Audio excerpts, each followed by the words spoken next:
The sister cut off her long hair and disguised herself as a man. The younger brother put on a wedding dress and learned bridal etiquette.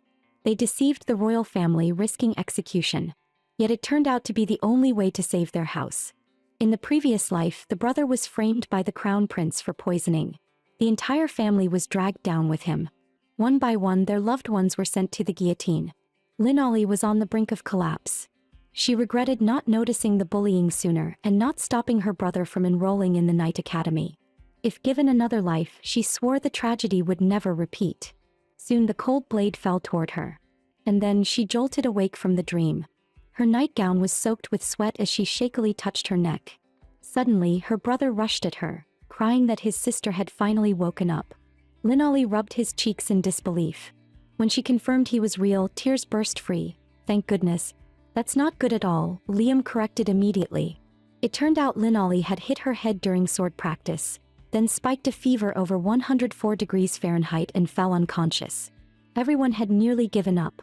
Some were already preparing for the worst, when thankfully she pulled through. The opening ceremony is in a few days, so I won't need to take leave, he said. Not that I wanted to go anyway. At that, Linolly's pupils shrank. The opening ceremony. Looking closer, her brother seemed even younger than she remembered.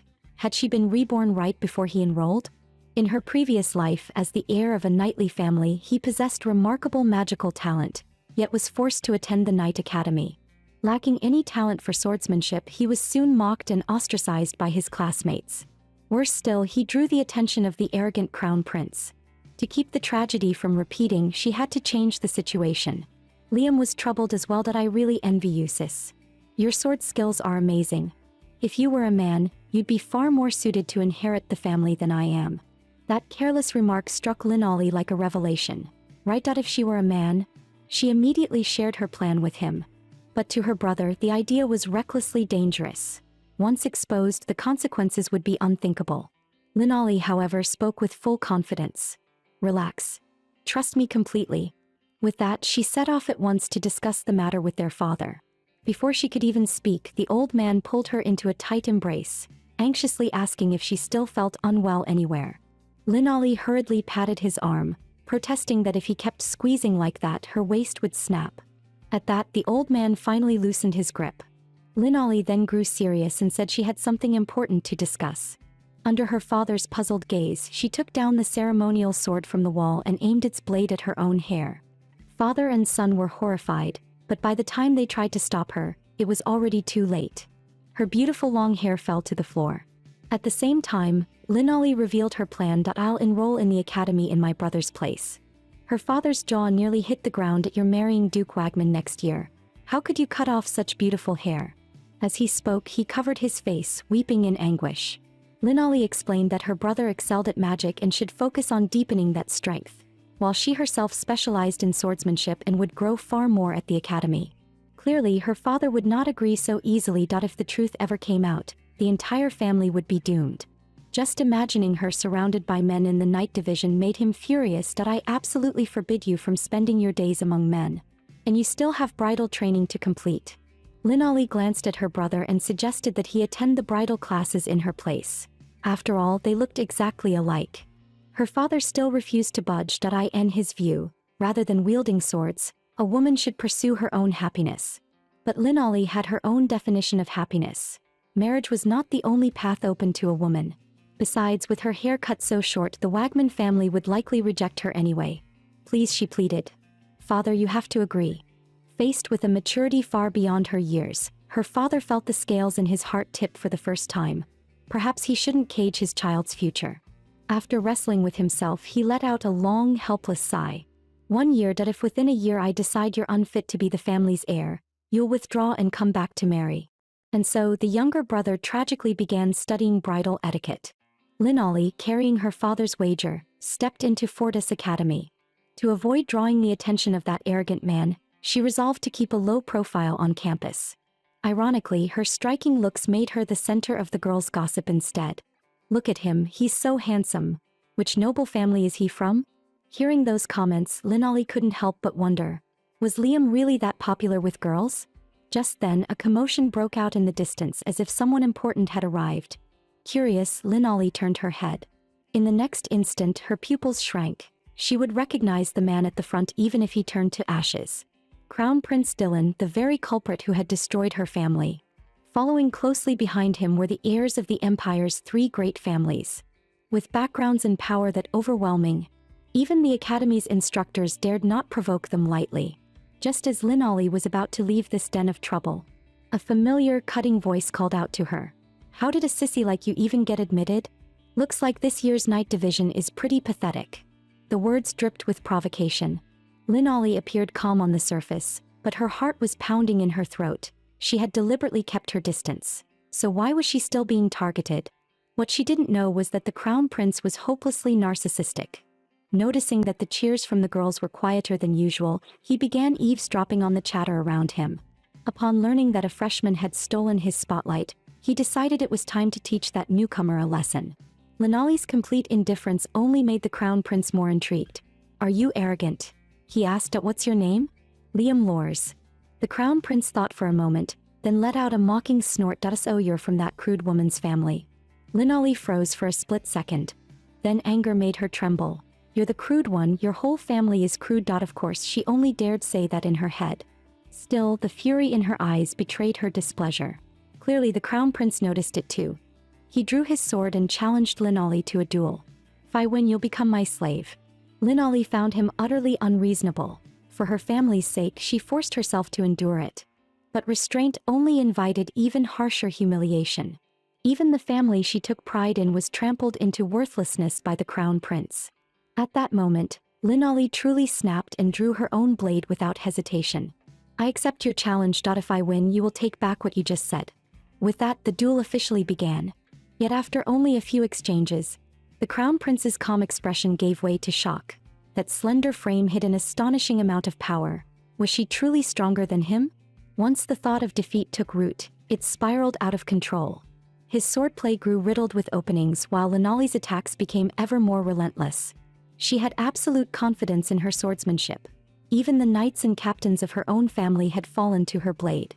Let alone a student like the Crown Prince who hadn't even graduated yet. Before long, his sword was knocked aside, the cold edge of her blade resting at his throat. The sight stunned the onlookers. No one had expected the invincible Crown Prince to lose so cleanly. Lin Ollie then declared her victory, and demanded that the Crown Prince take back his earlier words. The Crown Prince was clearly unwilling to accept the outcome. But every word and action of his carried the honor of the royal family, leaving him no choice but to swallow his pride and honor the wager. "Don't celebrate too soon. You only won by sheer luck this time." With that parting threat, he turned and left with his entourage. Lin Ollie ground her teeth in anger. "Luck my ass. If you're weak, train harder." Still, once the heat faded, worry set in. She hadn't expected to catch the attention of such a troublesome man. Life ahead clearly wouldn't be easy. Sure enough, the moment she entered the classroom, her classmates deliberately kept their distance, whispering among themselves. Even the dullest person could tell she was being isolated. She had planned to help her brother make more friends, but now that plan seemed doomed. Just then, a boy approached her. "My name's Agni. Your swordsmanship just now was incredible. I hope we can learn from each other." He held out his hand. Her heart instantly bloomed with joy. Afraid he might change his mind, she quickly took Agni's hand. "I'm Liam Lors. Please take care of me." The moment he heard it was a noble name, Agni grew noticeably restrained. Lin Ollie quickly waved it off, telling him not to worry. Inside the academy, everyone was equal. Her warmth made the boy pause in surprise. "Huh. Everyone told me not to get close to you. I thought you were some kind of bad person." Lin Ollie immediately caught the key point. Someone was deliberately targeting her. Over the next few days, thanks to Agni's straightforward nature, the two naturally became close friends. But she never imagined that this friendship would end up hurting him instead. That day, Lin Ollie happened to notice a crowd gathered around the fountain. Curious, she stepped closer to see what was going on. When she spotted the barely conscious boy in the pool, her expression changed instantly. "Agni." She pushed through the crowd in a panic, trying to reach him. But a drawn sword suddenly blocked her path. The one who struck was Crown Prince Dylan. Lin Ollie demanded to know why he had tortured Agni like this. "Because this fool ignored my order and continued to associate with you," the Crown Prince said coldly. "So he must be punished." In that moment, Lin Ollie finally understood why she had been ostracized, and how it had even dragged the innocent Agni into this. Hearing the boy's pained whimpers behind her, She immediately checked his injuries and urged him softly, "Hang in there, I'll take you to the infirmary." The crown prince, long accustomed to being the center of attention, tasted the sting of being ignored for the first time. Enraged, he barked an order for his men to attack. As a blade came crashing down, Linali's heart sank. He was trying to kill her. Yet the pain she expected never came. A magic circle flared to life, blocking every strike. The one who intervened was none other than Carl, the white-haired attendant at the crown prince's side. Already furious, the crown prince erupted. "Carl, what do you think you're doing?" "That's enough," Carl said coolly. "Keep this up and someone will die." Seeing the situation spiral out of control, the red-haired boy hurriedly stepped in to smooth things over. "Enough already. At this rate, how are we supposed to attend Alice's tea party tomorrow?" Suddenly, the crown prince seemed to think of something. A faint, almost imperceptible smirk crept onto his lips. In the next instant, he put on a broad smile and apologized to Linali. "I was indeed reckless just now. As compensation, I'd like to invite you to tomorrow's Alice tea party." His words landed like a bomb, instantly stirring an uproar among the onlookers. After all, only those specially chosen were qualified to attend the Alice tea party, and every single attendee was an elite of the academy. Anyone fortunate enough to receive an invitation would see a dramatic leap in both status and future prospects. Yet compared to everyone else's excitement over the tea party, Linali felt only wariness. Her instincts warned her that something far more sinister was being plotted. Then the crown prince's next words sent a chill through her. "Being able to attend the Alice tea party and expand your connections, your marquis father must be quite pleased to hear that." He deliberately stressed the word marquis. The implication was clear. Faced with such a gap in status, a mere marquis's child had no right to refuse. "Thank you for the invitation. I will be there on time." At that, the crown prince's smile grew even more self-satisfied. "Tomorrow at 4 in the afternoon. The pavilion in the eastern garden. Will be waiting." With that, he led the group away in a grand procession. Just before leaving, Carl cast her a long, meaningful look. It only deepened Linali's confusion. She still couldn't understand why he had chosen to help her. After sending Agni to the infirmary, Linali headed to the baths to wash off the grime. The tension she'd carried all day finally began to ease. That lapse led to a fatal mistake. Yes, she had forgotten to lock the bathroom door. Worse still, the person who walked in was none other than Carl, one of the Academy's infamous F4. Linali hurriedly pulled the curtain around herself, wrapping it tight. Carl, on the other hand, looked completely unsurprised. "So my instincts were right after all. You really are a woman." Left with no choice, Linali decided to gamble on honesty. She confessed everything about disguising herself as a man and begged him not to expose her secret. Carl, however, seemed more curious about something else. "Then what is your brother doing right now?" When he learned that the brother was attending bridal etiquette classes in her place, Carl finally lost his composure and burst out laughing. "I thought you were already special enough for daring to point a sword at Dylan. Turns out your brother is even more outrageous." Linali twitched her lips, thinking that mocking her brother was one thing. There was no need to drag her into it too. She then pleaded again, saying that as long as Carl kept the secret, she would agree to any condition. "Any condition, huh?" Carl narrowed his eyes. "Then I suppose I'll agree, for now." Before Linali could even feel relieved, Carl smoothly changed his tone. "But if I ever get bored one day, who knows? I might just let it slip. So you'll have to keep things interesting for me." As he finished, the man flashed an innocent-looking smile. To Linali, though, it sent a chill down her spine. This guy was a schemer through and through.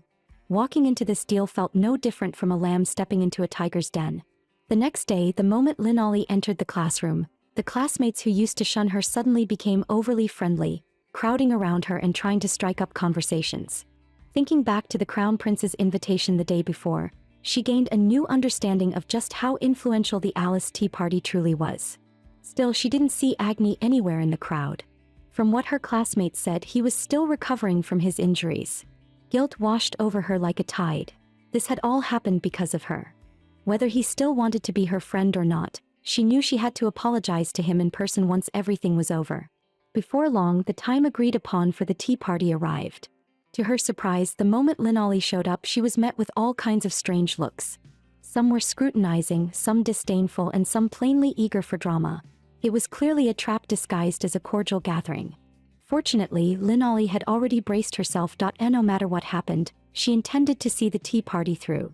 At that moment, the Crown Prince, seated at the head, spoke first, welcoming Lin Ali on behalf of everyone present. Just as Lin Ali was about to take a seat, the crown prince suddenly turned hostile. He pointed toward a maid standing nearby. That, he said coolly, is where you belong. What do you mean?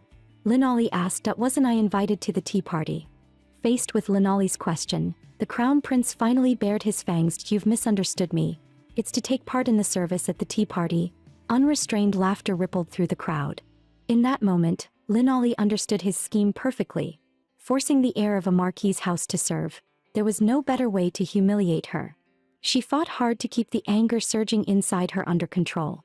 Right now, she stood alone that if she protested, she would only fall straight into the trap they had set, so she had to stay calm. Just as she expected, the moment she refused, the crown prince would push even harsher demands. Unfortunately for them, their plan was doomed to fail. Serving tea and pouring drinks, that was all. What was so difficult about it? With that, she calmly took over the maid's duties. The move caught everyone present completely off guard. Still, their anticipation only grew. They were eager to see Lin Ali embarrass herself. What they didn't know was that, aside from practicing swordsmanship, Lin Ali also loved tasting fine teas. She had even gone so far as to master an elegant tea brewing technique. Amber-colored liquid poured smoothly from the spout, tracing a graceful arc through the air. Not a single drop was wasted. The motion was nearly flawless. Her refined technique instantly left the onlookers in awe. Everyone, that is, except the crown prince, whose expression darkened like the bottom of a burnt pot. In no time at all, Lin Ali finished preparing the tea. That was when she noticed the crown prince's cup looked different from the others, perhaps an intentional way to set himself apart. As the thought crossed her mind, a series of images flashed before her eyes. The crowd accusing her of poisoning the tea, while she stood helplessly trying to defend herself. In that instant, Lin Ali's heart sank. Was this what was about to happen next? But in her past life, the false accusation hadn't happened until 3 years later. Had her rebirth triggered a butterfly effect? Seeing the crown prince about to drink the tea, Lin Ali abandoned all concern for appearances. She snatched the cup away and downed it in one gulp. Moments later, a metallic sweetness rose in her throat, and she spat out a mouthful of blood. There was poison after all. That should clear her of suspicion now, shouldn't it? The crown prince stared blankly at the scene before him. Only when the cup shattered on the floor did he finally snap back to his senses. Lowry, stay with me, he cried out in panic, calling her by name. Lin Ali felt her eyelids growing heavier, a hazy thought drifting through her mind. So even he could make that expression. Chaos erupted among the crowd. This clearly looked like poisoning. The words sent the crown prince's thoughts spiraling back to the memory of his mother being poisoned in his childhood. That buried trauma surged to the surface, and his fingers began to tremble uncontrollably.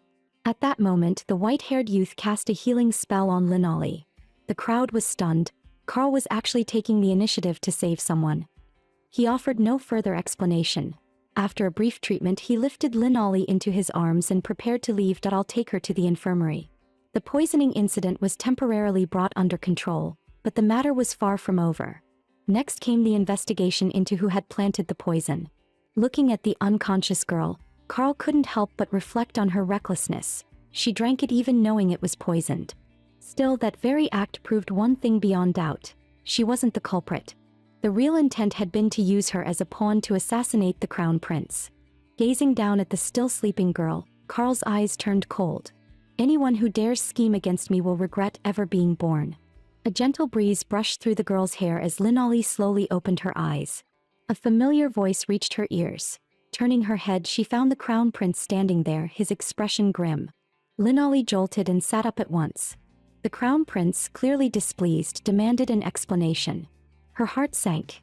This is bad. Does he think I'm the culprit? Faced with his suspicion, she immediately raised her voice, insisting she was not the one who poisoned the tea. The crown prince pressed her coldly. Then why did you know the tea was poisoned? She couldn't possibly say she'd heard it from her brother in a past life. But in that moment she couldn't think of another answer either. After a moment of thought, Lin Ali claimed it was just her intuition. The crown prince's cup was different, and it gave her a bad feeling. The crown prince froze. That's it? Just that? The next second he snapped, teeth clenched. You were reckless. Do you have any idea you almost died? To you I should have been the villain, so why did you risk your life to protect me? Lin Ali was stunned. She didn't understand his pain, but she knew she had to give him an answer. She had come to the academy to protect her family, and that meant avoiding anything out of the ordinary, even if it meant staking her own life. To her surprise, those words moved the crown prince. He mistook them for a vow of loyalty and told her not to do anything foolish again, and to protect her own life at all costs. Linali nodded dumbly. "So I'm not going to be executed?" The crown prince turned away awkwardly, cheeks flushed, and muttered a quiet thank you. Shocked that he would say something like that, and blushed so hard, she couldn't help but laugh. The crown prince instantly bristled in embarrassment. Yet as he looked at her bright smile, it finally struck him. Was Linali always this cute? The next second he snapped himself awake with a sharp warning. Get a grip, that she's a man. Because she had saved the crown prince, Linali became the academy's hero overnight, gaining a huge following of adoring fans. Yet she couldn't feel happy at all. She had only wanted a low-profile life. Why had she become even more conspicuous? Black Skin, on the other hand, happily celebrated for her and then expressed his gratitude. Thanks to your heroic deed, both of us were selected as reserves for the Sword Demon tournament. The words stirred something in Linali's chest. She had caused him to suffer, yet he was still willing to stand beside her as a friend. She grabbed Blackskin's hand in excitement. This time, let's give it everything, together. The Sword Demon tournament was the premier competition among the 4 great academies. Anyone who performed exceptionally well would earn a chance to join the Royal Knights. If she could break into the top 10, she was certain she would finally gain her father's approval. What she didn't know was that a scheme targeting the 2 of them was already quietly unfolding. Soon after, she accidentally overheard a conversation between the white-haired boy and the green-haired one, learning that it had been the white-haired boy who saved her. Startled, Linali hurried to thank him, afraid of offending him in any way. To her surprise, he seemed completely unconcerned. "As long as you keep things interesting for me, that's enough." Linali was completely rattled. Looking at the white-haired boy who seemed harmless yet was clearly devious to the core, she couldn't shake the feeling that he was up to no good. She had planned to head straight for the training grounds, but suddenly stopped, claiming she'd left something behind and needed to go retrieve it. In truth, she just wanted a secluded spot to change into her training clothes. The previous incident had taught her a painful lesson. At that moment, a hand like a claw reached out from the shadows, clamping tightly over her mouth and nose. The next instant, 3 burly men came into view, wearing sinister grins as they moved to drag her away. She could tell at a glance. They weren't academy students. So who were they? Meanwhile, at the training grounds, the crown prince scanned the area restlessly. Why isn't Laurice here yet? Just then, Blackskin came running over, panic written all over his face, blurting out that Linali was missing. He explained that when she didn't return, he went to check, and only found her sword lying on the ground. The group quickly speculated that her sudden fame had made her a target, and that someone had framed her out of jealousy.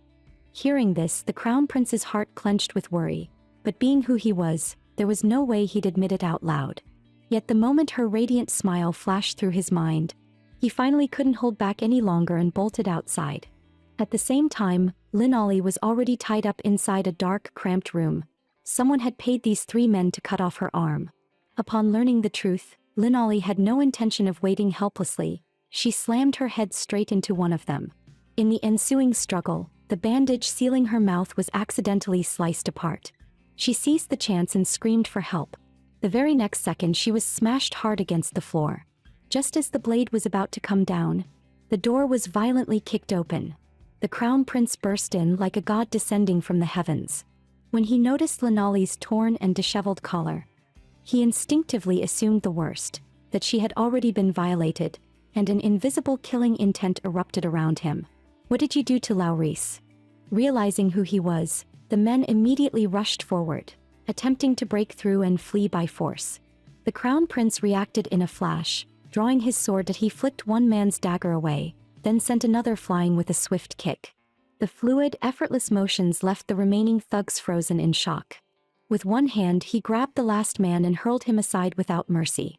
Watching the way he rushed to her side with clear concern, Linali finally realized it. He had come to save her. But then she noticed her torn collar, the binding beneath faintly visible, that if he discovered it, everything would be over.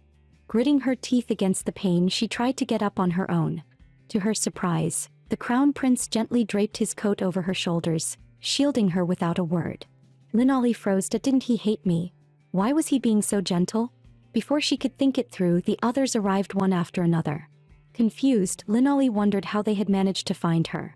Carl quickly explained, he kept 2 large white wolves and had tracked her here by scent. The Crown Prince then checked her injuries with concern, even offering his shoulder for support, his other hand ready to steady her. Seeing that, Linolly froze in terror. The hand had landed right on her chest. The Crown Prince sensed something was wrong and stared, eyes widening in disbelief. With the truth about to be exposed, Linolly's panic was obvious. But the Crown Prince turned out to be painfully straightforward, mistaking it for a chest injury. Carl nearly burst out laughing. Relieved she hadn't been exposed, Linolly went along with it and claimed she was hurt. To her surprise, the Crown Prince only grew more anxious and insisted on checking the wound. Thankfully, Carl stepped in just in time. Don't worry, I'll heal her. Linolly felt a flicker of gratitude, but when she noticed that sly grin of his, whatever goodwill she had vanished instantly. Of course he was still that scheming bastard. As healing magic washed over her body, the ugly wounds faded, leaving smooth skin behind. Then he reached out and brushed the dust from her face. The unexpectedly gentle gesture made Linolly's heart race. She carefully moved again and realized her injured foot no longer hurt at all. Remembering how he had helped detox her earlier, Linolly smiled and thanked Carl. He replied calmly, "It was nothing, just a small favor." The slightly intimate mood made the Crown Prince bristle with jealousy. "I'm the one who saved you, yet you're smiling at him," he snapped. And that fleeting sensation from earlier even made him want to experience it again. No, what was he thinking? She was his bro. Before long, the mastermind behind the kidnapping was exposed, but due to noble status, the case ended with nothing more than expulsion. Linolly soon returned to her normal routine, training with the sword every day and bullying Blackie on the side. While the two were hyping each other up, Carl approached Linolly. Noticing she was still being formal, he immediately told her to drop the honorifics and call him by name. The sudden closeness made the girl feel awkward. Then Carl threatened her outright, "I know you're a woman, you know." Linolly was completely speechless and could only call out Carl's name in embarrassment. To his surprise, that single word made Carl visibly happy. He smiled broadly at the girl. But the Crown Prince was clearly irritated and called out, "Linolly, come spar with me." She was 100% unwilling, but the other party was the Crown Prince. Redhead found it strange. Why did those two always cling to Linolly? Though to be fair, she really was cute. Greenhead looked downright startled and immediately backed off 100 meters. "You don't like guys, do you?" Meanwhile, the duel between the two had already begun, and after a grueling 2.5-hour battle, Linolly finally fell short and was defeated by a single strike. She crashed hard onto the ground, the pain making it feel like her but was about to split open. Yet the Crown Prince nearby was completely captivated. Damn it, this guy was way too good looking. Even the way she sweated was adorable. He quickly covered his nose and forced himself to calm down. She was his bro. Linolly had no idea what was going through his head. All she wanted was to become stronger. Suddenly, a sharp pain shot through her waist. The fall had injured her lower back. Seeing this, the Crown Prince was about to help her up when White-haired cut in halfway. The Crown Prince was instantly annoyed. "You actually help people now. That's rare." Carl replied calmly, "She's injured, so I'm responsible. But I can heal injuries." The two campus heartthrobs instantly went on edge. Seeing he had no clear advantage, the Crown Prince turned his attention back to Linolly. Faced with the terrifying looks on both their faces, Linolly stumbled backward. This was a lethal choice. No way she was picking a side. She gritted her teeth, endured the pain, and forced herself to stand up. Seeing that, the Crown Prince dropped the issue, said training was over, and turned to leave. With the two troublemakers finally settling down, Linolly let out a breath and collapsed onto her bed, exhausted. She was still confused. Why had the Crown Prince rushed to save her, and why was he being so attentive today? Had the future really changed? No, she couldn't let her guard down yet. Her eyes landed on a letter on the desk. The 100th letter from her brother. She assumed it was just another note of concern. Instead, it turned out to be an invitation to the Crown Prince's banquet. Linolly was completely numbed. Of all times, didn't that mean she'd have to attend in women's clothing? The Crown Prince's invitation couldn't be refused. All she could do was pray she wouldn't be exposed, show her face briefly, and leave early. She returned home, drained, only to find a group of maids already waiting for her. Just as she was about to greet them warmly, she was immediately carried off. Linolly wanted to rest first, but the maids complained she'd come back too late. With no choice, she let them dress her up. Soon, Linolly was restored to her fairy-like beauty. so stunning that even women couldn't help but be captivated.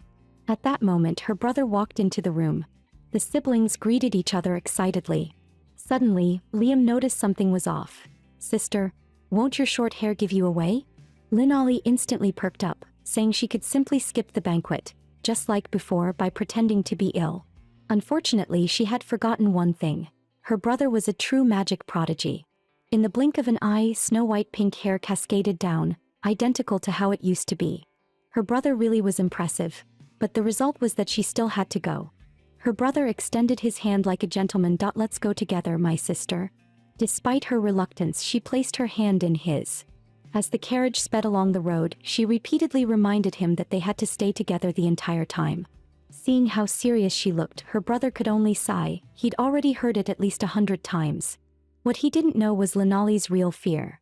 If the crown prince clashed with her brother, or if their switched identities were exposed, history might repeat itself. Soon the carriage arrived at the royal palace. Unlike Linolly's anxiety, Liam remained calm, holding his sister's hand. Ahead lay their true battlefield. The moment the siblings made their entrance, a stir rippled through the guests. Rumors had long painted Linolly as a rough, unrefined woman, yet the instant people saw her in person, she captured the hearts of nearly every man present. Linolly glanced around in curiosity, thinking the royal family really spared no expense, but the attention made her deeply uncomfortable. She leaned in and whispered to her brother, asking if she really looked that bad. "Of course not. My sister is the most beautiful woman in the world." The compliment left Linolly slightly flushed. Then she spotted the roasted chicken nearby, her eyes instantly lighting up. Noticing a quiet corner with fewer people, she figured she could sneak over, eat quickly, and slip away. With that thought, she immediately dragged her brother along. Unexpectedly, someone blocked their path. It turned out to be one of her brother's devoted fans. Before they could even react, a group of beautiful girls suddenly swarmed them. The siblings froze, completely stunned by just how popular her brother was. Just then, a commotion erupted at the entrance as the 4 campus heartthrobs made a dazzling appearance. Startled, Linolly instinctively reached for her brother, hoping to slip away together. But when she turned around, he was already gone.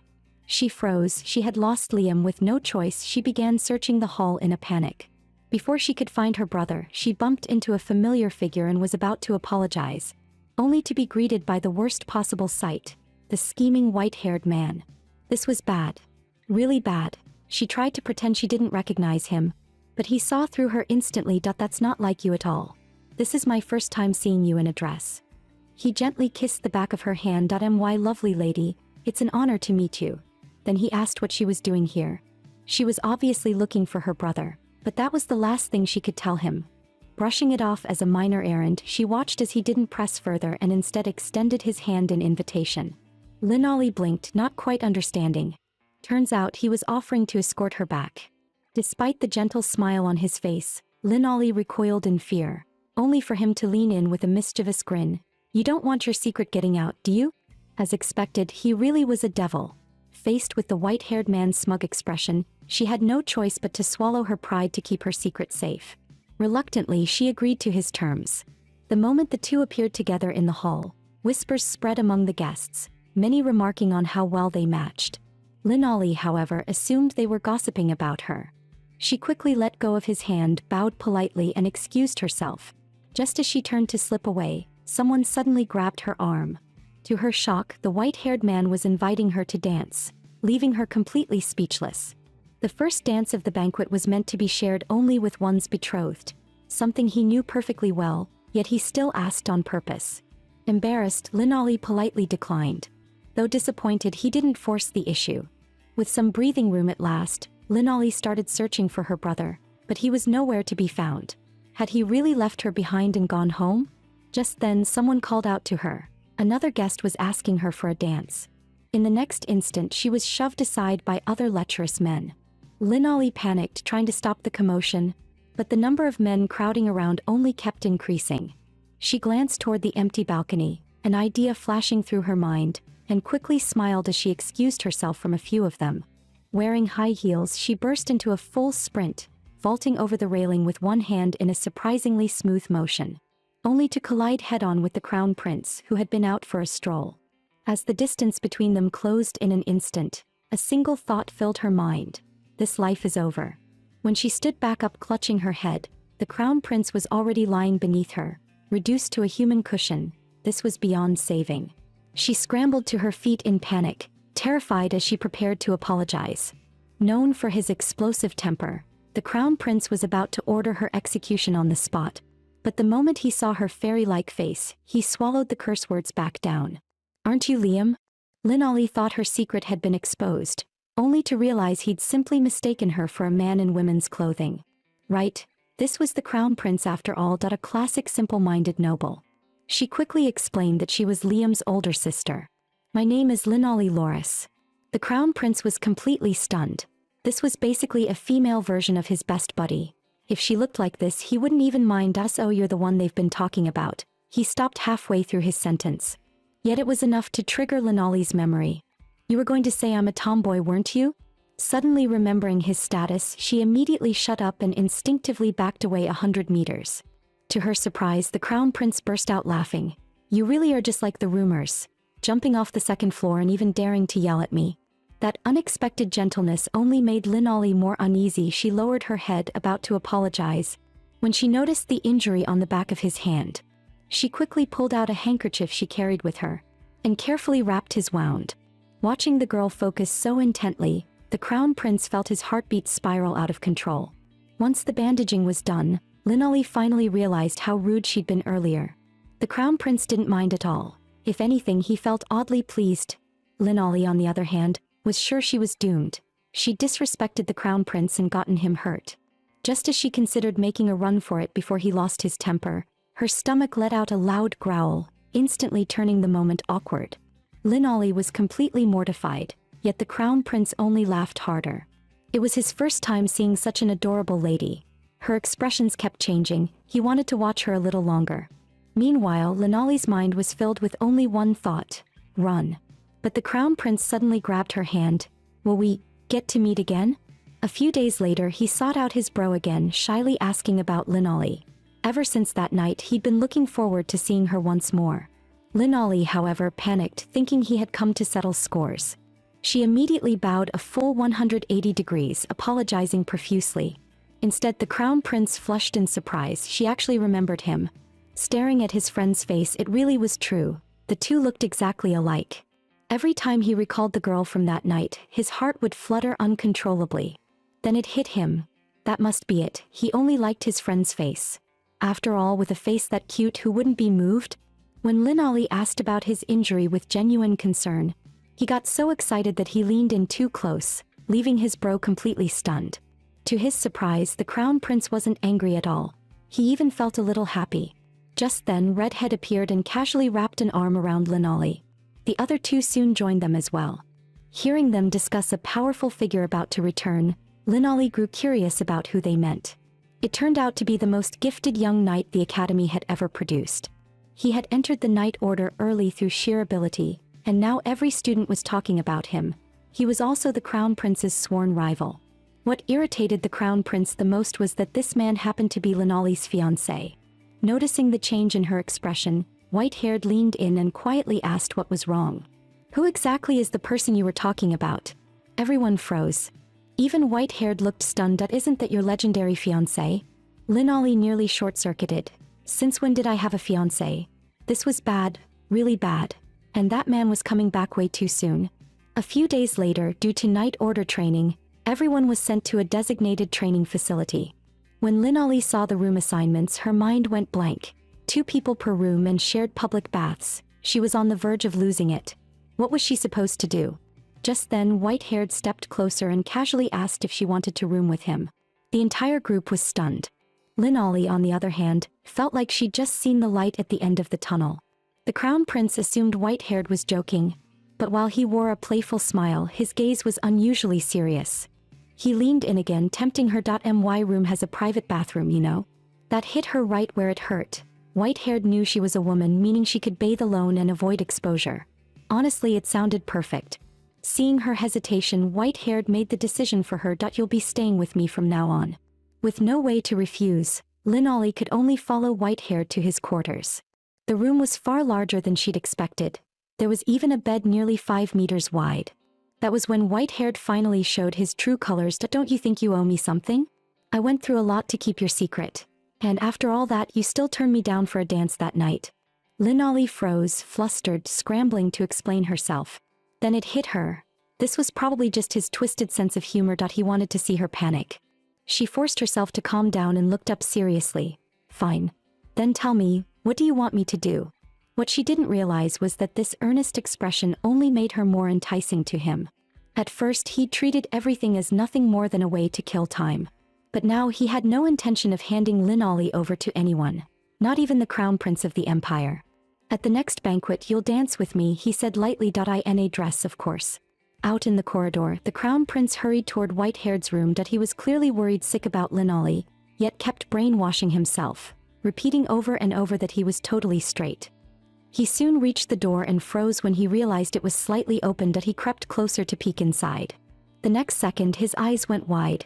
What were those two doing? He even heard them talking about taking a bath together. The image of two men flashed through his mind, and his entire worldview collapsed.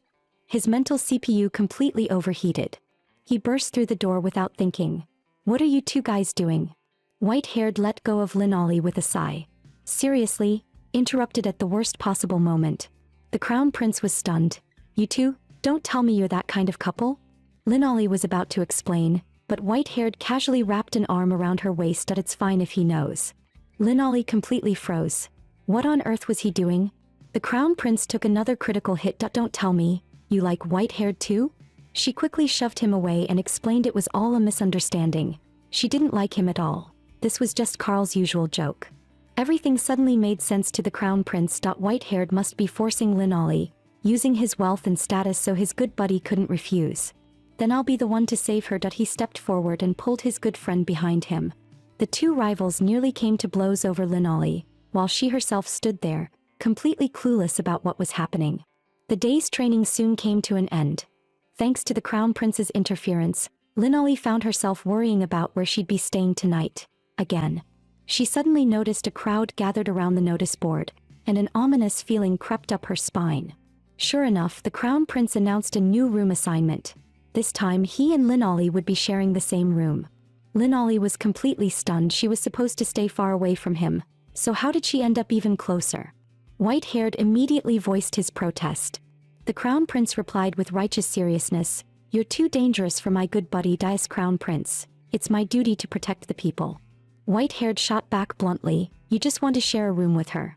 Caught off guard, the crown prince defended himself awkwardly. "I'm not like you. I like women."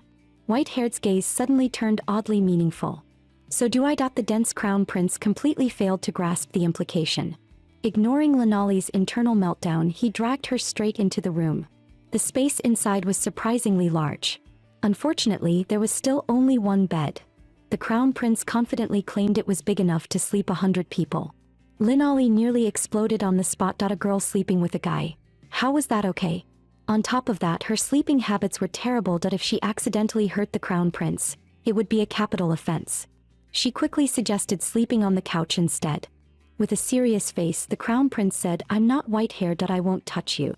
Linolly choked on the misunderstanding and couldn't figure out how to explain it.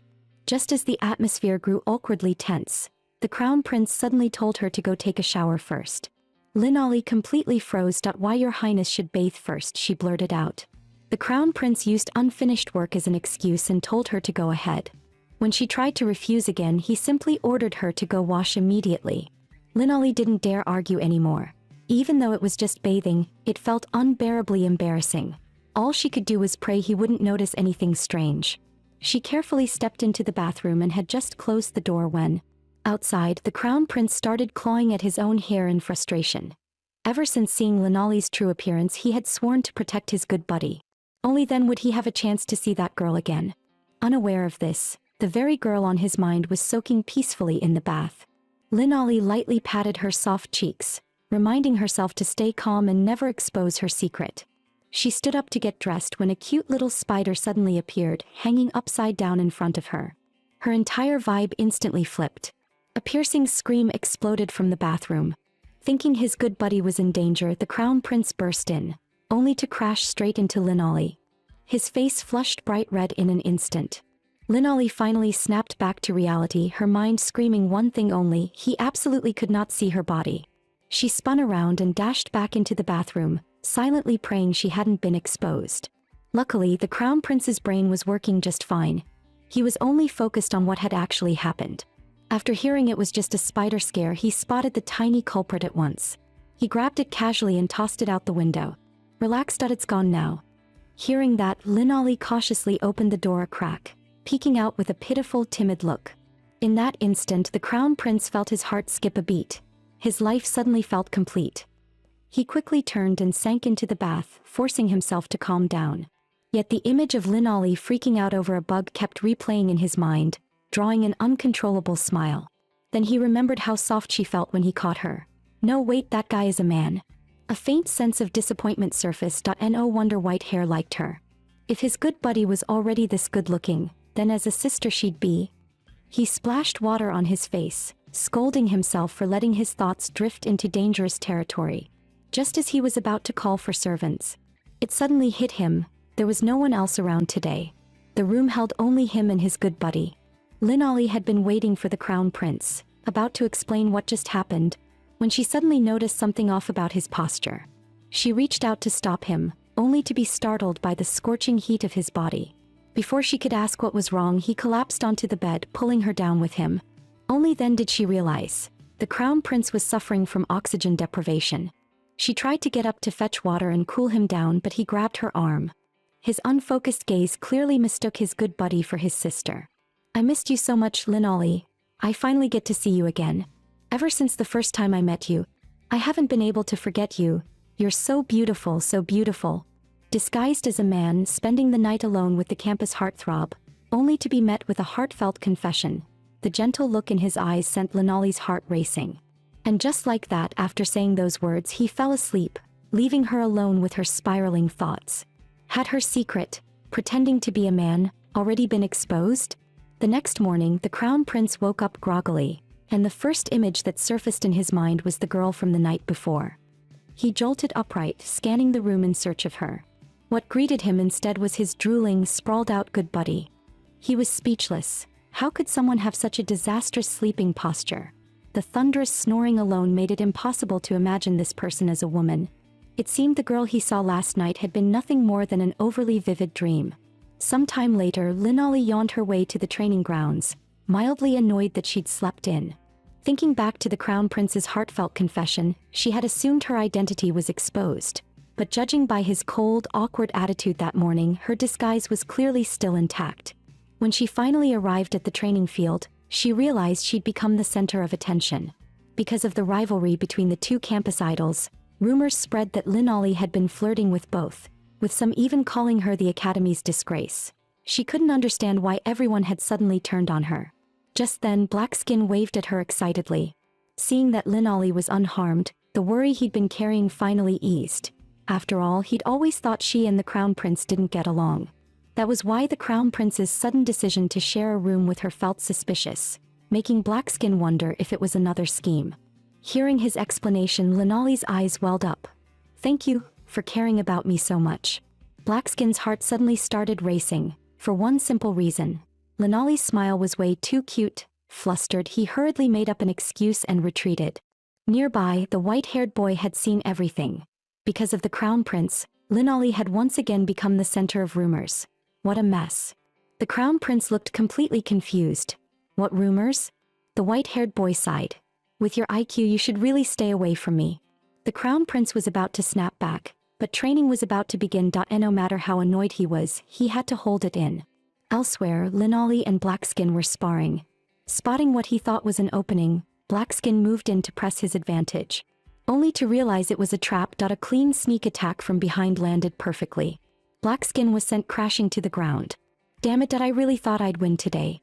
Linolly didn't put him down. You've definitely gotten a lot stronger. The encouragement instantly restored Blackskin's morale. Just as they were about to continue, Blackskin suddenly stared in shock over Linolly's shoulder. A massive fireball was flying straight toward her, and at that distance there was no way she could dodge it. With a loud explosion, the burning pain she expected never came. Linolly instinctively looked ahead. A tall, broad-shouldered figure stood in front of her.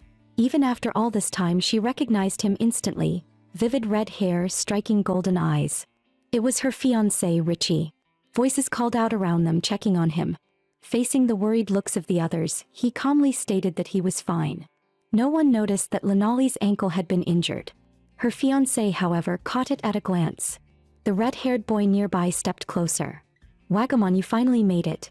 Richie ignored the greeting and walked straight up to the dazed Lenali. To everyone's shock, he hoisted his fiancée over his shoulder and carried her away.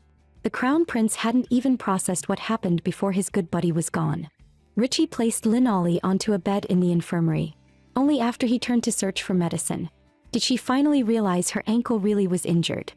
He gently rolled up her pant leg to examine it. Seeing that he didn't question anything else, Lenali quietly relaxed. At least her secret hadn't been exposed. The next moment, the man suddenly called her by her real name. "Lenali, why are you here?" She tried to play dumb, but his tone was firm. "That I didn't mistake you, that I know you're sent far too well. The first thing I did after returning was look for you, but you weren't home." Lenali was shaken. Their engagement was purely political. She had always assumed he felt nothing for her. What she didn't know was that Richie had liked her since childhood, and had even shaped his cold demeanor because of her. That he then asked why her younger brother hadn't come instead. Lenali instinctively shrank back, her mind racing, before quickly offering what sounded like a reasonable excuse. "Because I want to become a knight too. Only letting my brother come would be unfair. So father and I agreed I'd stay for 1 year." Richie frowned immediately, urging her to return home at once. Lenali refused without hesitation. She had come to the academy to protect her family. There was no way she would back down now. This involved their lives. She wouldn't compromise. Richie looked at her in silence, his gaze heavy. After a long pause, he let out a deep sigh and calmly stated that he would force her to withdraw from the academy.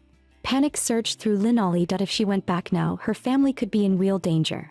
She suddenly remembered her brother's earlier warning. Back then, he had been especially worried about her being exposed, particularly in front of her future brother-in-law. That man would definitely see through her disguise. So to keep him quiet, her brother had taught her a little trick. She didn't know if it would work, but she had no other choice now. She took a deep breath, then shouted, "If you force me to go back, I won't marry you." The man froze as if struck by lightning. His one true weakness had been hit dead on.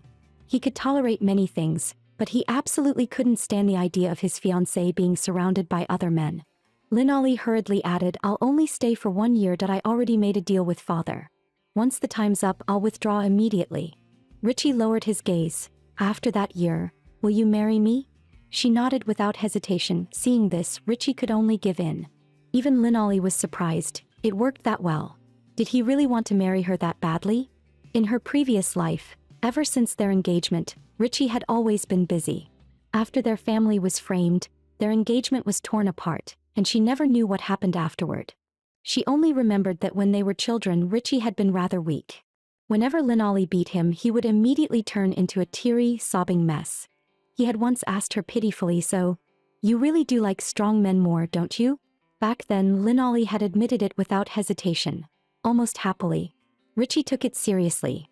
From that day on, he swore to become the strongest man alive. And so, the once adorable little boy pushed himself relentlessly, eventually growing into the cold, strikingly handsome man he was today. Now, watching her fiancé surrounded by admirers, Lenali couldn't help but feel inferior, as if the current her no longer measured up to him. After training ended, the crown prince called out for Lenali to return and rest together. Richie immediately cut in, stating coldly that as merely a marquis's child, Lenali had no right to share a room with the crown prince. The crown prince shot back without hesitation, openly protective. "I think her status is more than enough." With both men radiating pressure, Lenali was completely stunned, wondering if they had some old grudge, unaware that they were actually fighting over her. In the end, Richie had the upper hand and brought Lenali to his room instead. He himself went to stay in another room. But the moment the door closed, the man dropped his composure entirely. With a quiet laugh, he said, "Long hair looks beautiful on you, but short hair is unbelievably cute too, just like the woman I love." Right now, she was surrounded by men, worse, by 2 dangerous rivals. That was something he simply couldn't tolerate. He had grown strong for one reason alone: to protect Lenali, that he would never hand her over to anyone else. Not long ago, after finishing intensive training, Linolly returned to the academy and unexpectedly ran into her fiancé standing with a blonde girl. As she wondered who the girl was, an angry shout suddenly rang out behind her. "How dare you wear a bow tie the same color as mine? You have no manners at all. It's infuriating. Get out of my sight." Both of them froze on the spot. That level of arrogance clearly meant she was someone important, and strangely familiar. Just then, another commotion broke out behind them. The four colors had arrived in dazzling fashion. The blonde girl who had been so overbearing moments ago instantly turned starry-eyed. "Prince Dylan, I missed you so much." Only then did the crown prince notice her, frowning in irritation. "Why are you here?" The blonde girl ignored his tone and ran straight toward him. "Starting tomorrow, I'll be temporarily studying at this academy." She even tried to hook her arm around his. "Please show me around the academy, won't you?" The next second, the crown prince pulled his arm away without hesitation, completely ignoring her wounded expression, and walked off. Watching the scene, Linolly finally remembered. This blonde girl was the crown prince's fiancée. Known for her aggressive behavior in high society, she had driven countless noble ladies into hiding and earned the nickname Poison Flower Princess. Linolly knew better than to get involved with someone like that. The very next day, she ran into the crown prince again. Linolly intended to pretend she hadn't seen him and walk past. Instead, the crown prince looked exactly like someone caught cheating red-handed. He hurriedly explained to her, "Even though I'm engaged to her, please don't misunderstand." Linolly was completely stunned. "What does your engagement have to do with me?" The blonde girl sensed something was wrong and tried to pull the crown prince away, only to have her hand shaken off without hesitation. Just as she was about to say more, her footing slipped. Seeing her about to tumble down the stairs, Linolly reacted instantly and caught her. The crown prince panicked and rushed over to check on Linolly, completely ignoring the blonde girl beside him. His abnormal behavior left the blonde girl utterly confused.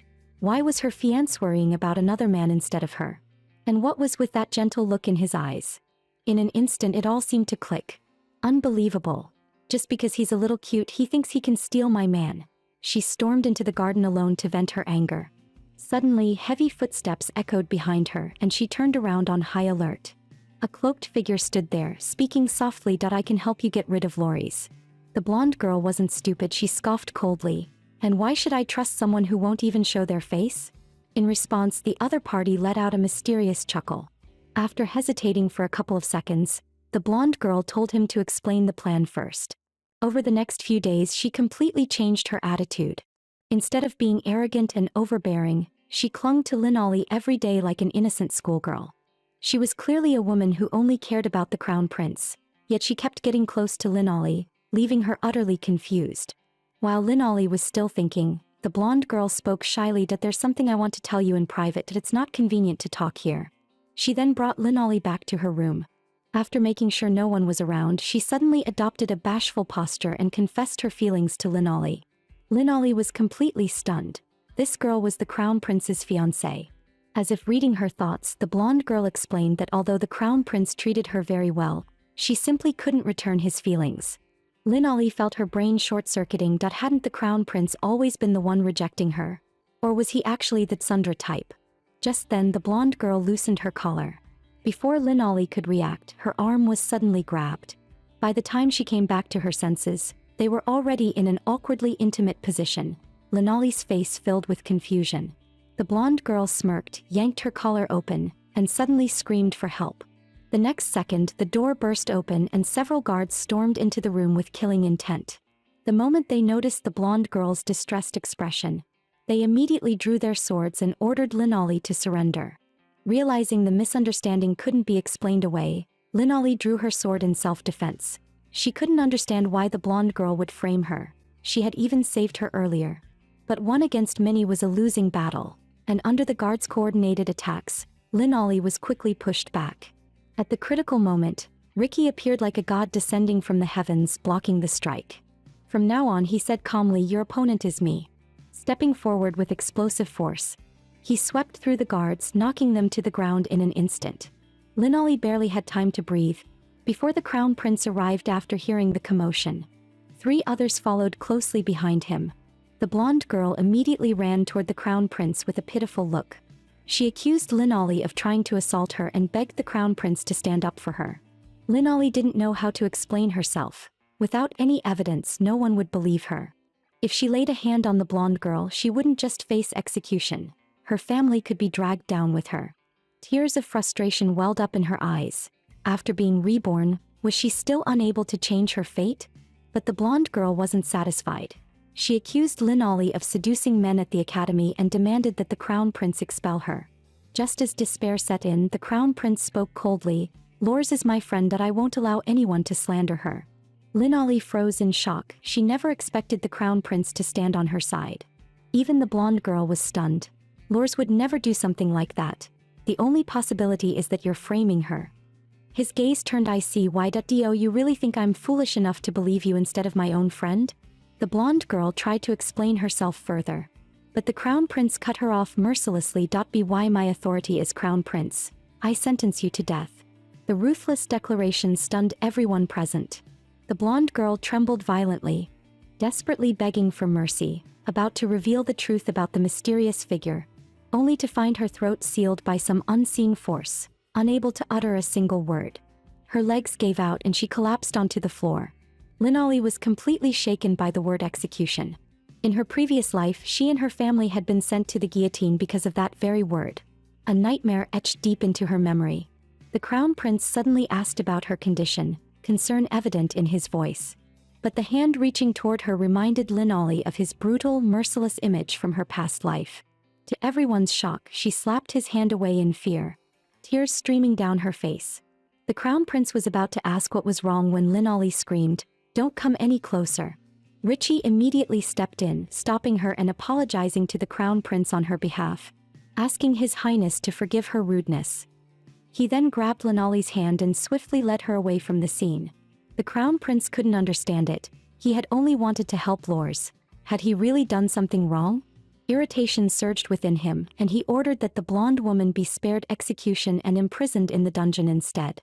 Seeing the crown prince's unstable mood, the red-haired youth tried to comfort him, only to be met with a sharp shout, "Don't touch me." The red-haired youth could only awkwardly pull his arm back. Only the white-haired man saw everything clearly. It was the crown prince's old problem resurfacing. Ever since the crown prince's mother passed away, his temper had become dangerously volatile. It was only after meeting Lin Ollie that he began to show signs of improvement. The white-haired man silently hoped he wouldn't revert to the terrifying person he once was. That day, Richie knocked on Lin Ollie's door. He was about to depart on an expedition and wanted to check on her before leaving.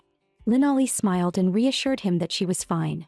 Richie spoke solemnly, "When I return from the expedition, I'll come see you. And remember this, I will always be your support." Lin Ollie was surprised by his attitude. She hadn't expected the seemingly cold Richie to be so gentle. Still, why had he come to see her personally? At the same time, another question lingered in her mind. Who was the one behind the plot against her? It turned out the guards had interrogated the blonde woman, but a restriction had been placed on her. Whenever the mastermind was mentioned, she was unable to speak at all, and her body would be racked with pain as if pierced by countless arrows. Because of this, Lin Ollie still had no way of knowing who was behind it all. Perhaps it was the same person who had poisoned the tea before. Suddenly, a clear chirping sound came from outside the window. She hurried to open it and found her younger brother's magic bird. She had assumed it was a message of concern from their father. But the moment she read it, she froze. It was a cry for help from her brother. The crown prince had gone straight to their family home and demanded to see Lin Ollie by name, refusing to leave otherwise. Lin Ollie was completely stunned. Ever since she slapped his hand away, the two of them hadn't seen each other for quite some time. She had thought that avoiding him would be enough. Who would have imagined he'd go straight to her home? Was this some kind of punishment? But thinking it over, that didn't quite make sense either. If it were punishment, there'd be no need to specifically request her female identity. The problem was she couldn't return immediately unless she used a teleportation spell. At that moment, inspiration struck and a certain person came to mind. Meanwhile, the white-haired man was quietly reading in his study. Suddenly, the butler informed him that a visitor had arrived. He was about to tell the butler to send them away. But when he heard it was his junior, Lors, his cold demeanor vanished at once. "I'll receive this junior personally." The moment he stepped into the sitting room, Lin Ollie clutched at him pitifully and said, "You're the only one who can save my life now." Instead of panicking, the white-haired man gave a sly smile and suddenly pinned her against the wall. "If you want me to help, the price will be very high. Hearing that, Linolly froze for a moment. But she quickly talked herself into it. After all, he was a prodigy of the empire. A mage asking for payment was only natural. Taking a deep breath, she braced herself. If it's something I can do, I'll agree. A flicker of surprise passed through the man's eyes. Then he let out a long sigh. You're terrifying, you know that. You agree to anything. Have you ever thought about the consequences? Seeing her naive, almost too innocent expression, the white-haired man decided it was time to teach her a lesson. In the next second, he cupped her face and slowly leaned in. Startled, Linolly shoved him away, her face burning red as she demanded to know what he was doing. A playful smile curved his lips. Of course I'm collecting my payment. I've helped you so much. Asking for a kiss seems perfectly reasonable.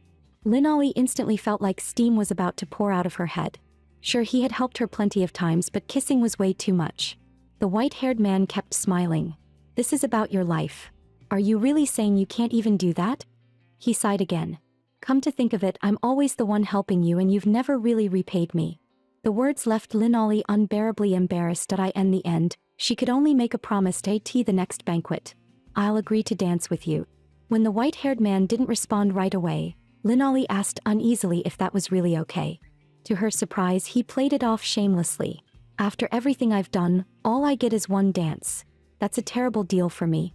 But since it's you, he added casually, I'll accept it reluctantly. He then asked what she needed help with. Linolly briefly explained that she wanted to return home as soon as possible, carefully leaving out anything involving the crown prince.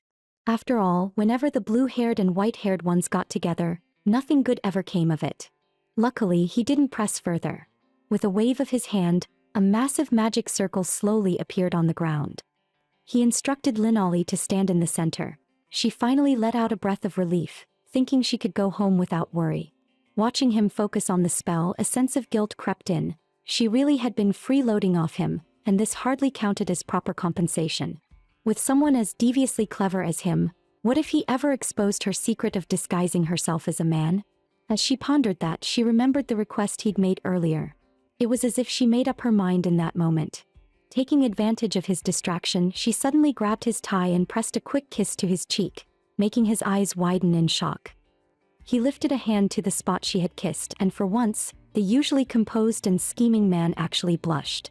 As the magic circle activated about 2.5 minutes later, Linolly was successfully teleported back home. Only then did her composure finally collapse. She had actually kissed the white-haired guy. How was she supposed to face him next time? Just as she tried to calm herself down, the door was suddenly slammed open. It was her brother, who had sensed the surge of magic and rushed over immediately. He quickly cast a spell, restoring Linolly's hair to its original length. Then he explained that the crown prince had already arrived at the front gate, and only she could deal with the situation now. Without another word, he handed Linolly over to the maids, telling them to dress her properly. Linolly begged them to be gentle. The next moment, a piercing scream echoed from inside the room. Shortly after, fully styled by the maids, Linolly reappeared in her dress, dazzling as ever. At that moment, her parents came to check on her. Her mother looked intrigued, eagerly asking about her relationship with the crown prince. Her father, however, wore a grave expression, convinced that Linolly must have caused trouble at the academy for the crown prince to chase her all the way home. Linolly was about to deny it outright, but when she remembered everything she'd done to the crown prince lately, the words stuck in her throat. To her shock, her mother said something even more outrageous, openly stating that she was very satisfied with the crown prince's looks. It would be perfect if he became our son-in-law. Her father's face changed instantly. He hurried to warn his wife that this idea was dangerous, not to mention that their daughter was already engaged to Ricky. Her mother casually kicked him aside. Then she turned back to Linolly, cheerfully asking which one she liked more. Faced with her mother's blatant curiosity, Linolly felt she had to clarify things. She firmly stated that she had no relationship whatsoever with His Highness and had no idea why the crown prince was seeking her out. At that moment, her brother cut in anxiously, reminding them that His Highness was still waiting in the courtyard. Linolly couldn't understand what the crown prince was thinking, but for now she had no choice but to go see him. After all, he was the one who had ordered her entire family executed in her previous life. This time she had to be extremely careful. The scene shifted to the courtyard as Linolly apologized politely for keeping His Highness waiting. Her appearance in a dress instantly made the crown prince fall completely under her spell. Even when Linolly spoke to him, he remained frozen, unable to snap out of it. He kept murmuring how beautiful she was, like a fairy descended from the heavens.